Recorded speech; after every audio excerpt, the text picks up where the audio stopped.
Salut tout le monde, bienvenue sur cette nouvelle vidéo. Aujourd'hui, je vais vous présenter mon Glock 45 de chez BFC. Allez, c'est parti. 25, Glock 45, tu vas porter plainte.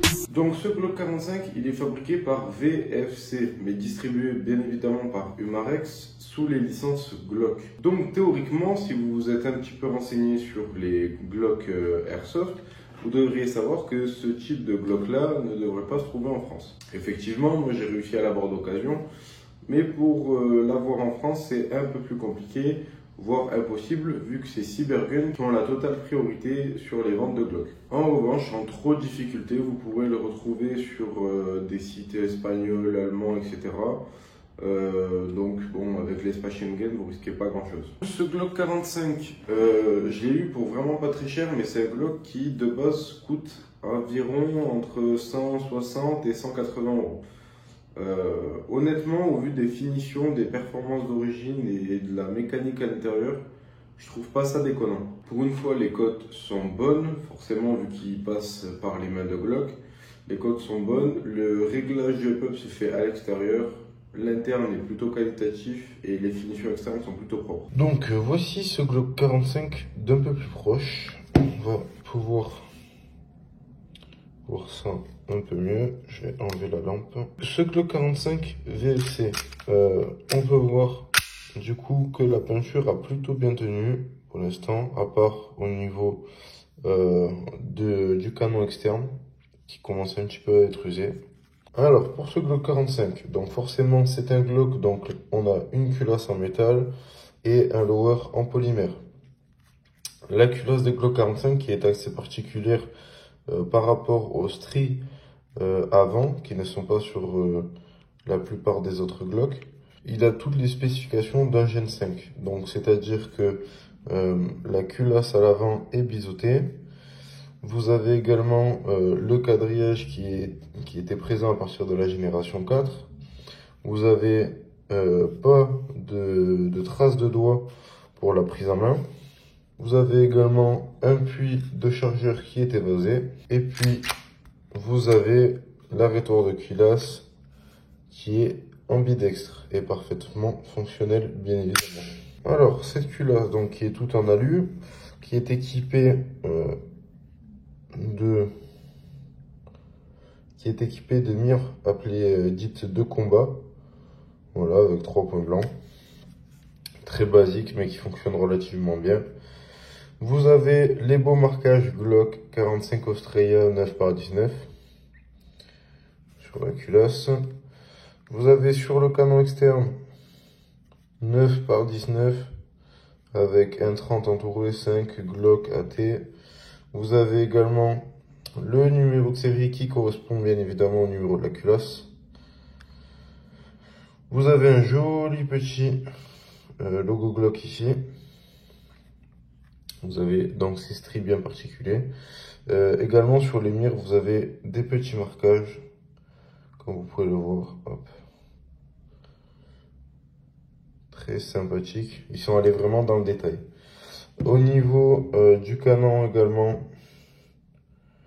vous avez un canon interne qui est peint en noir. Le canon qui n'est pas fileté, bien évidemment. Vous avez le ressort de rappel typique des générations 5, qui est beaucoup plus large que les générations 3 par exemple. Voilà, vous avez donc l'extracteur qui a été reproduit.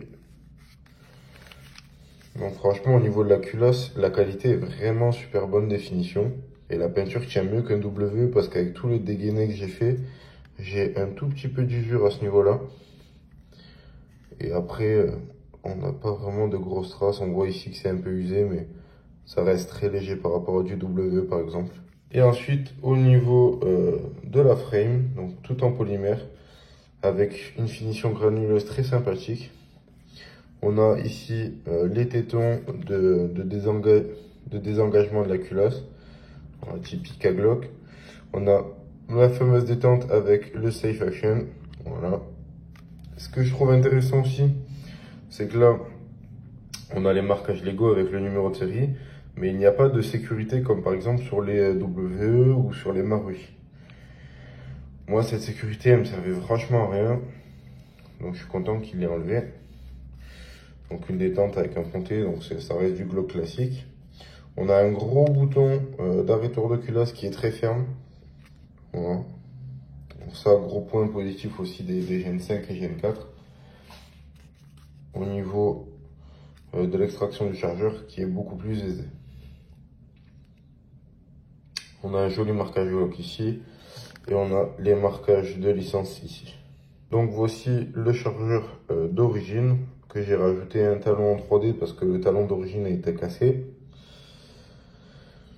Donc très beau chargeur avec de très jolies finitions, avec un joli marquage Glock Austria derrière. Sur le talon d'origine, il y a un joli Glock en dessous aussi.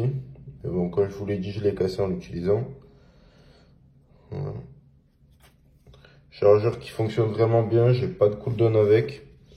La finition est très jolie, on dirait presque le plastique des chargeurs Glock, des vrais chargeurs Glock. Et le profil est un peu différent des chargeurs Glock qu'on peut voir. Par exemple là, le WE, j'ai dû, comme vous pouvez le voir, le massacrer pour que il sorte sans trop de soucis. Alors c'est-à-dire qu'avant, les chargeurs Glock se bloquaient et pour l'extraire, c'était la croix et la bannière. Donc, je l'ai pris à coup de Dremel pour le rapprocher au plus du profil du Glock VFC. Voilà. C'est-à-dire que les Glock WE avaient des grosses arêtes ici. Voilà. Là où il y a l'image. Qui n'y est pas en fait sur le VFC. Ce qui faisait que ça bloquait. Donc ça, c'est à prévoir. Si vous avez des chargeurs WE, c'est fonctionnel, ça tire avec. Mais l'extraction des chargeurs n'est pas aussi aisée que sur le chargeur d'origine. Pour ce qui est du rail, donc c'est le rail qui est enfin aux bonnes cotes. Donc tout ce qui est de toute façon Glock VFC sous licence maintenant sont aux bonnes cotes. Donc ma lampe Surfire qui avait du jeu sur le WE, quand je viens pour le mettre ici, j'appuie, il y a un clic et il n'y a plus de jeu. Donc ça c'est vraiment un super bon point aussi. C'est-à-dire que quand on vient utiliser les contrôles, il n'y a pas de mouvement de lampe, etc. C'est vraiment super bien. Comme vous avez pu le voir, le Glock est plutôt bien fourni au niveau des marquages, les finitions sont propres et il est vraiment très réaliste. Que ce soit au niveau des cotes, de la dégaine, de la couleur, etc. Ensuite, pour ce qui est de la prise en main, etc., le Glock 45, qu'est-ce que c'est? En gros, c'est une culasse d'une dimension d'un Glock 19, mais une poignée d'un Glock 17. Donc vous allez avoir la compacité d'un 19, mais la prise en main et l'emport de munitions d'un 17. Alors c'est un crossover qui est plutôt bizarre quand on n'est pas habitué, mais c'est très intéressant. Déjà au niveau équilibre, c'est très léger à manipuler. Au niveau de la prise en main, quand vous avez des grosses paluches, c'est vraiment le top. Le 19, c'est vrai qu'il m'allait un peu court, mais avec les talons de chargeur plus 2, ça ne me dérangeait pas plus que ça. Mais autant vous dire quand même le confort des Glock, des poignées 17 en Gen 5, c'est vraiment quelque chose. Du coup, ce mélange des deux en font un Glock 45.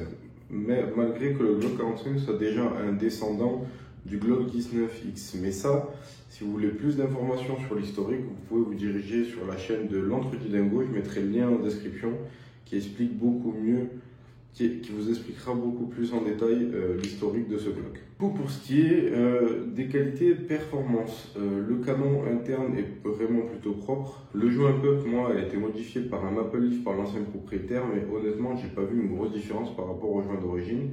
Les perfs d'origine sont très bonnes et il n'y a vraiment rien à changer pour le coup. Pour ce qui est du réglage du pup, il se fera avec une clé Allen au niveau du ressort de rappel à l'avant de la culasse, ce qui fait que vous n'avez pas besoin de démonter la culasse pour régler le pup. Donc ça, c'est quelque chose qui est plutôt intéressant. Tout est très bien cranté, c'est des gros crans. Honnêtement, pour un Glock, ça suffit largement. Et ça se fait beaucoup plus rapidement que quand on doit démonter la culasse. Le réglage ne bouge pas, il est très précis et la patte d'appui fait vraiment très bien son travail. Du coup, chose à savoir pour les novices, ce sera forcément des holsters de Glock 19, vu que la culasse est une Glock 19. Ce que je vous disais pour les chargeurs, et donc la compatibilité approximative des chargeurs WE, c'est que par exemple, celui qui est tout en noir ici, c'est le chargeur d'origine VFC. On vient l'insérer sans problème et quand on appuie sur le bouton, il tombe. En revanche, le chargeur de Glock WE, quand on vient l'insérer, il est un peu plus dur et quand on vient le sortir, il ne va pas sortir tout seul, il faut y mettre forcément une inertie.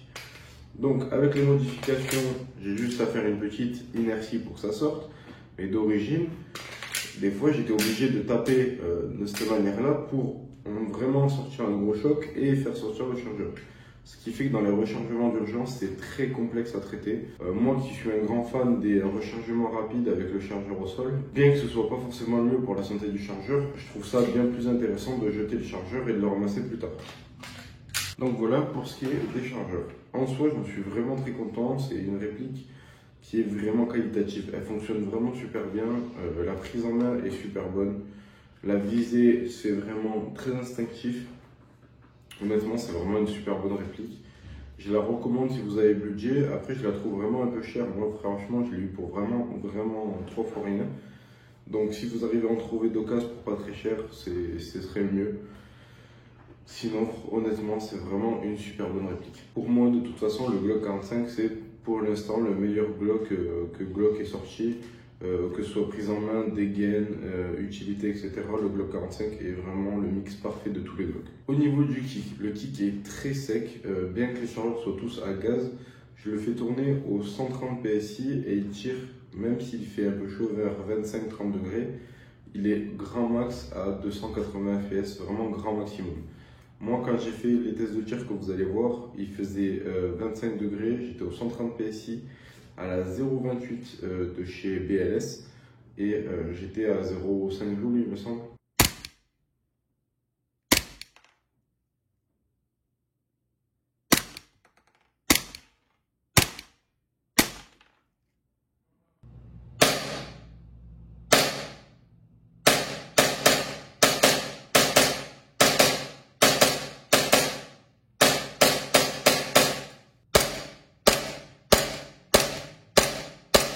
Donc si la vidéo vous a plu, je vous invite à laisser un commentaire, à liker, partager, faites ce que vous voulez.